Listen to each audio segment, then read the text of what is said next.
Hello everyone, it's Matt, and I'm so glad this week because our channel passed 1,000 subscribers. So thank you so much. We really appreciate your support, and I hope our videos are helping you. So to celebrate, we're going to give away some free training courses, but more about that in a minute. So 1,000 subs might not sound like much, but we're a very small channel who's just getting started. So it's a very big deal for us. We've been posting on YouTube for about a year now, and your interest really motivates us to do some more.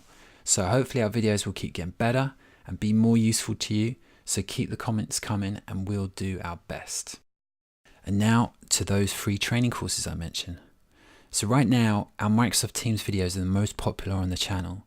So we're releasing a new video training course on our online school at school.collaboration.coach. You can get the link in the notes below. So the course is all the Microsoft Teams videos brought together, and it's about an hour long and covers all the basics and some of the advanced stuff to help you get the best from Teams. And best of all, it's free.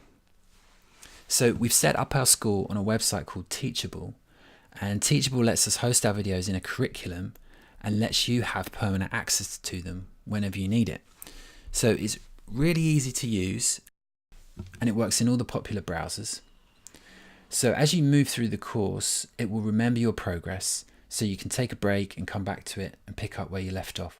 And because Microsoft Teams changes all the time, we'll occasionally update the videos in the course to keep it up to date. We'll add and remove videos as we need to, and we'll let you know when it changes. So you should always be up to date with what's new in Teams. So over time, we'll add quizzes to test your knowledge, and we can share documents and other types of content.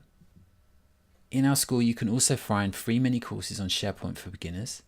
And for administrators, there are advanced courses on Azure Information Protection and the Office 365 Security and Compliance Center. So head over to school.collaboration.coach to check them out now. The links are in the notes below. And thank you so much for watching.